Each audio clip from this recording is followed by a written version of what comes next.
Então, pessoal, segundo exemplo, né, de conversão 2, agora de FMM monofásica, ainda continuamos com a máquina monofásica. Agora a gente vai pegar uma máquina monofásica assimétrica, então a distribuição dela é um pouquinho diferente, não é uma distribuição comum, tá?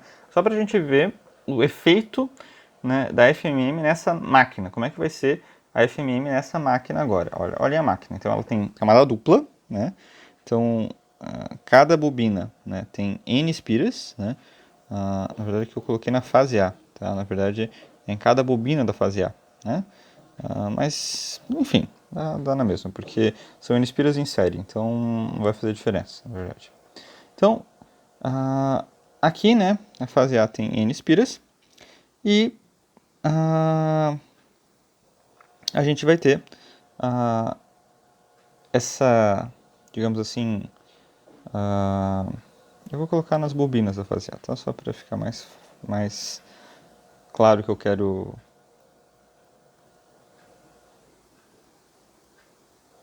Pronto. Então, ela tem um ângulo alfa que separa essas bobinas, né? E a bobina A1 é posicionada numa posição 90 mais alfa, então ela não é fixa em 90, tá? Ela é posicionada numa 90 mais alfa, né? E mais alfa sobre 2, na verdade, né? Então ela é colocada aqui nessa posição inicial. E aí, a outra bobina está separada por um ângulo alfa, né? Da bobina original, né? Depois ela volta 180 graus, então eu passo pleno, né? E a outra volta 180 graus depois também, então também eu passo pleno, tá? Então uma distribuição assimétrica com uma certa simetria, digamos assim, né? Então, primeira coisa, né? A gente vai distribuir, planificar a distribuição, né? Então, a bobina 1 e a 3 estão colocadas em 90 menos alfa sobre 2. A 2 e a 4 em 90 mais alfa sobre 2, né? Porque tem alfa de distância entre as duas. O retorno, né, a 1' e a 3' é em 90 menos 270 menos alfa sobre 2 e a 4' é em 270 mais alfa sobre 2, né? E aí, pessoal, a gente faz bobina a bobina, tá? Nesse caso, fica mais fácil a gente fazer já, logo de cara, né, a nossa... considerar as duas juntas, né? Então, em teoria, cada bobina seria um N sobre 2, né? Mas como eu tenho duas bobinas juntas, eu vou ter aqui um N, né? Então, aqui eu vou ter esse primeiro efeito, né, vai ser N. Lembrando, né, nessa região aqui, né, é positivo, nessa região aqui é negativo, porque aqui eu tenho campo norte e aqui eu tenho campo sul. Então, até 90 menos alfa, eu tenho campo positivo, né, de ordem NI, considerando essa bobina aqui, né? Então, aqui eu vou ter um NI. Aí, aqui até a próxima bobina, eu vou ter um menos NI. Depois, eu volto a ter NI, certo? Isso para o primeiro conjunto de bobinas. Agora vamos pegar para o segundo conjunto de bobinas. Então, para esse segundo conjunto de bobinas, até ele eu vou ter sempre NI. Então aqui eu tenho, ó, duas bobininhas juntas aqui, ó. Até aqui, sim. Depois quando ele desce eu tenho novamente duas bobininhas juntas. O efeito de duas FMM juntas no mesmo lugar. Depois ele continua sozinho aqui, certo? Então, a gente vai aplicar, né, e é possível aplicar, então, se a máquina for magneticamente linear, que é a nossa hipótese, né? O que significa ser uma máquina magneticamente linear? Significa que, magneticamente linear, né, significa que o nosso μ da máquina ele é uma constante, né? Se essa hipótese for verdadeira, eu posso aplicar, né, para f da A1, eu posso somar com f da A2 por superposição. Se eu considerar que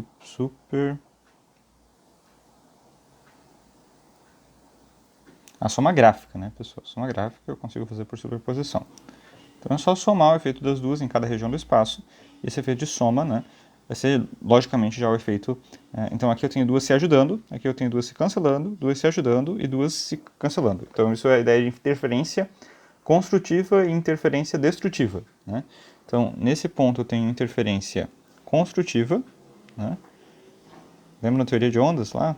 interferência construtiva, ou seja, elas se ajudam, se amplificam. E aqui eu tenho interferência destrutiva. Uma atrapalha a outra. Certo? Então, vamos visualizar como é que vai ficar a onda resultante. Né? Então, aqui as duas se somam, NI vai ficar 2NI. Certo? Aí, aqui as duas se cancelam, vai ficar 0. Tá? Aqui, as duas se somam, né? Vai ficar menos 2NI. E aqui as duas se cancelam de novo, vai ficar 0 de novo. Porque é a mesma quantidade em cima, a mesma quantidade embaixo, o efeito resultante da máquina se anula. Então, essa daqui é a onda resultante. Né? E aí, pessoal, independentemente de qual seja a amplitude da corrente, né? Independentemente, tá? Ela sempre vai ficar nesses nós, sendo que o valor do nó aqui está dilatado no espaço, né? Então eu tenho um nó bem grande, tá?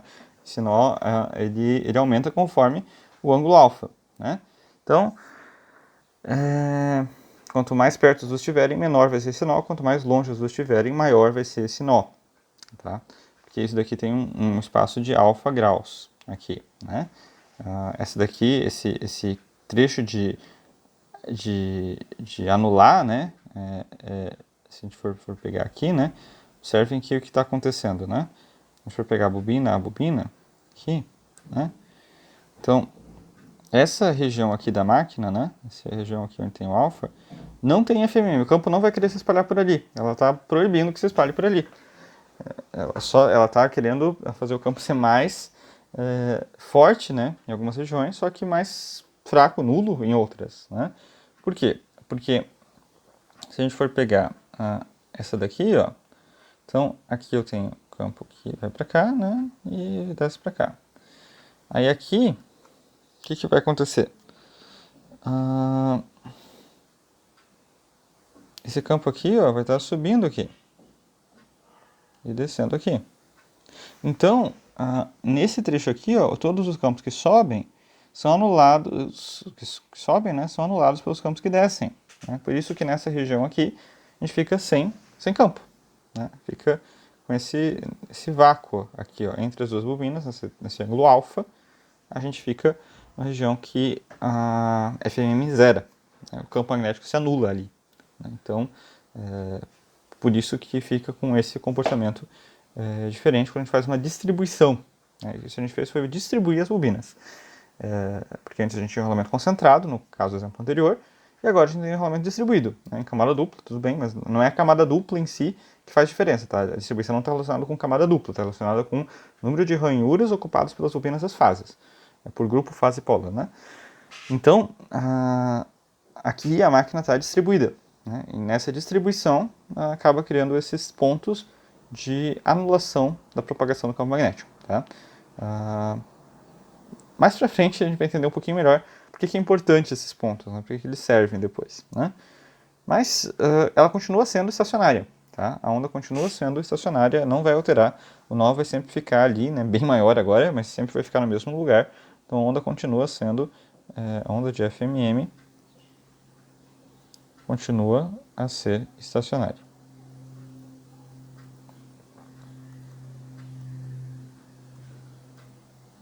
Beleza?